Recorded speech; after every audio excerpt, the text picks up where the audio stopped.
Well, now I'm going to start some stuff on the pylons.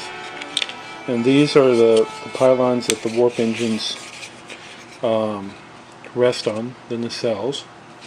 And this is the location where those photo etch screens that I showed in a previous video are going to be installed. But what I want to concentrate on today are these window ports on here. And I have decided to light every window on my ship for the build. And one of the things that I liked in the high definition version of the original series, the CGI work, was that these windows were lit on some of the shots that I've seen. On the original studio model they were never lit because obviously there was no place for the lights to go and everything in the nacelles. They were so, there's limited space there and everything. In fact, I think they were just painted on the original model. There was no real windows there at all. So to do this, I need to take a look on the inside, and there's a clear plastic part that stretches all the way down through here in the kit that you pop in for these windows. And let me get that part so we can take a look at it real quick. Alright, here's the part, and it's got the molded 3 windows on it. And it sits down in this trench right here like this. Now to light this I'm going to have to figure out how to get some LEDs in there, and let me talk about the design of these pylons. On other Enterprise E from the original series kits, the issue of keeping the nacelles straight and true has always been a problem. They would warp, and there would be twisting in relation to the nacelles and everything, and it was very difficult to put the 18-inch kit or whatever together in a way that you could keep those straight and everything. A very good example of that is in the Doomsday machine from the original series, the non-HD version, where they were actually using an AMT kit for the Constellation. You can see how warped the nacelles were. In this case, it kind of adds to it like it's battle damage, but the kit had a lot of engineering problems with it in terms of keeping those straight and everything. On this, round 2 has gone in and engineered some very special webbing in the plastic here to provide a lot of glue contact area for this piece to rest down onto here. Besides the pin locations for glue, you also have these troughs that are on here for these ridges to fit down into. So you have glue space here, you have glue space on the flat areas, and then with all of this work right here, you have glue space coming across all of this area, so you can really get a very good bond, and these become very monolithic, and they're very strong and very stable. They've designed into the pylons this trench running through here so that cabling can go up to the nacelles to power any lighting or the bussards, the spinning motors and stuff, the lights and everything that are in there. That being said, obviously when you go to put this on, you can see that those webbed areas right here, when we line this up, are going to come into contact and lay on tops of parts of this right here. So what I need to do is to be able to cut a little bit of the plastic out and be able to run a wiring up in here and put a very small LED. And obviously a 5mm would be totally out of the question. A 3mm, you might be able to cut enough plastic away to get it to fit in there, but even that's pretty large. So the options are going down to a 2mm or a 1.8mm. And for a lot of people, finding the 2 or 1.8mm at their local electronics store is a little bit more problematic than the 3 and 5s. You can find them online.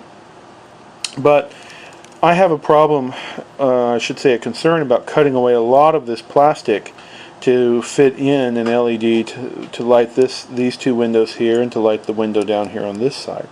You're going to be cutting away a lot of plastic, and I don't want to weaken the pylons in terms of all the surface contact area that round 2 has designed in here to keep these true and straight and hold up those really big nacelles. So what I have done is I've gone in to use a LED and SMD for this installation, and let me get one of those and show that to you.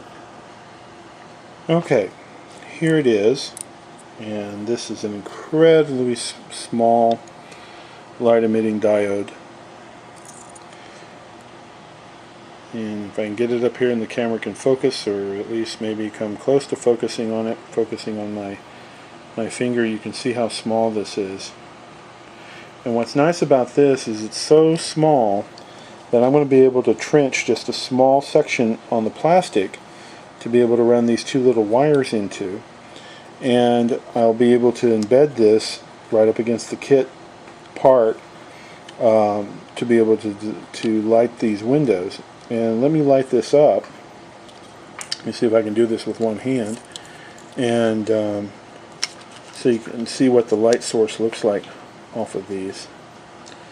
And here we go. Now this is a warm white. I have it in cool and warm, but I'm using the warm white because I want to match the color temperature as closely as possible of the light kit from round 2. And I'm going to use these to light these windows at these locations. And I've already set this up over here on this other pylon right here, and let me show you what I've done. I've gone ahead and installed these. First thing I did was I got rid of unnecessary plastic because I thought I was going to end up putting the LED unit, the SMD, here and here to light upwards on these. And I got testing that to see how the lighting looked, and it just didn't quite work quite the way I expected it to. So I decided, well, there's plenty of room to embed this right onto the plastic, and it would also allow me to cut less plastic out of the parts to get the wiring in to do that. So in terms of where they were going to enter into this trench work on this part. So what I did was I put down a piece of foil, aluminum foil tape, down underneath the SMD, which you can see, hopefully see part of it right here. It's not covering up the window port. And between these 2 window ports there's a piece of aluminum foil tape underneath that. And then on the clear part, the window part, I used my Dremel tool to come in, and using a rounded head bit like this one right here, I drilled, gouged out part of the kit plastic for the clear part, in this case between the 2 windows right here and right here on above this window, to put a space there where I could put the SMD down into. And then I came back, and using my Cool Shot very low temperature hot glue, I came in and actually put some hot glue on here to hold the SMD in place. And you can see what that looks like on these. And by the way, I also went ahead and did a little sanding on the windows themselves so that they give a more frosted effect to match the sanding I've done on the other windows in the kit. I really don't want people being able to see in very well and see this ribbing underneath. So let me light that up, and we'll take a look at the results. Okay, there we go. Now I've only trenched out the upper part on this side. I haven't trenched the opposite pylon piece on this side, so it's not all the way down. This piece hasn't been treated for light blocking on the outside or anything. I don't want to put a lot of paint on the inside because I need all that glue surface contact, so my light blocking on these are going to be concentrated on the outside. The foil tape I installed beneath the SMDs was specifically there to keep a gigantic hotspot from showing up.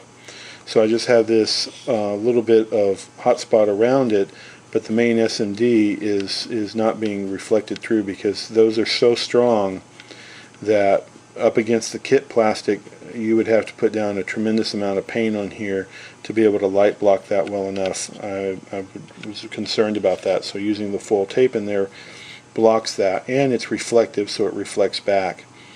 So overall I think this works out really good. They're incredibly tiny, they're easy to put in place, there's no compromising of the structural integrity, or at least the very minimal compromising on the structural integrity for these, for the pylon itself by using these.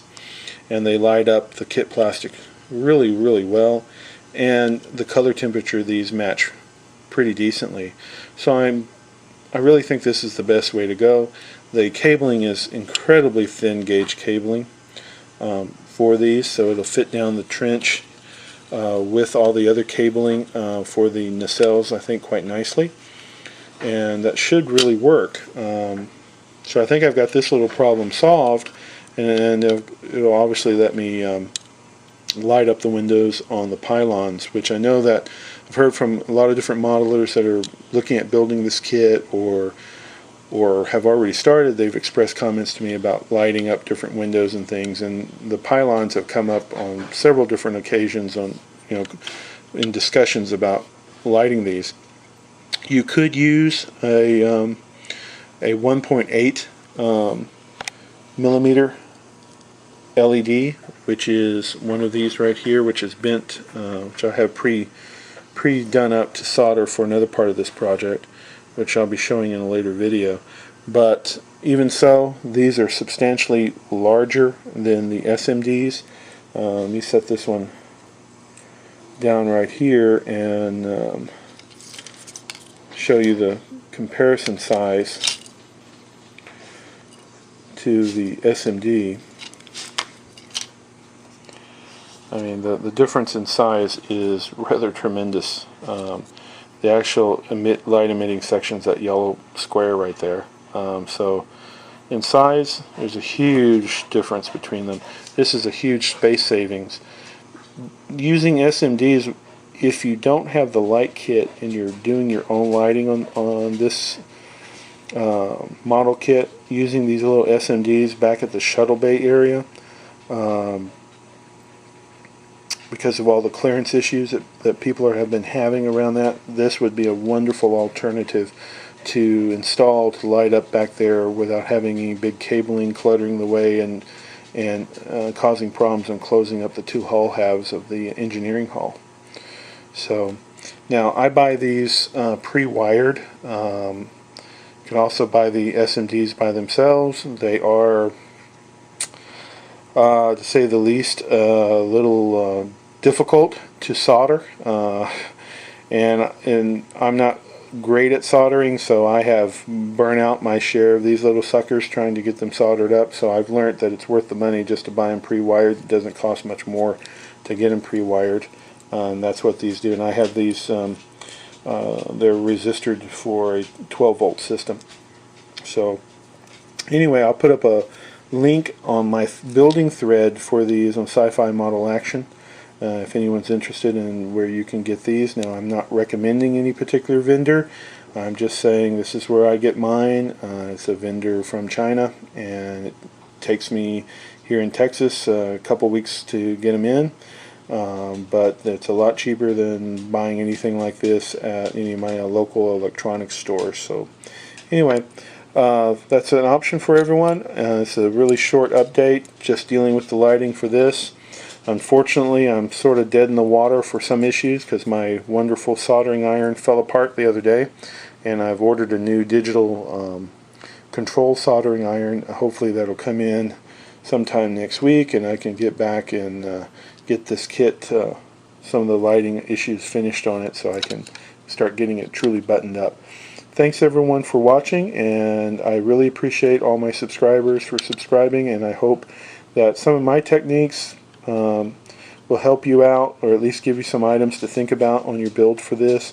There's a lot of wonderful builds and ideas and creative stuff going on sci-fi-model-action.com, so I highly recommend everyone to check that out.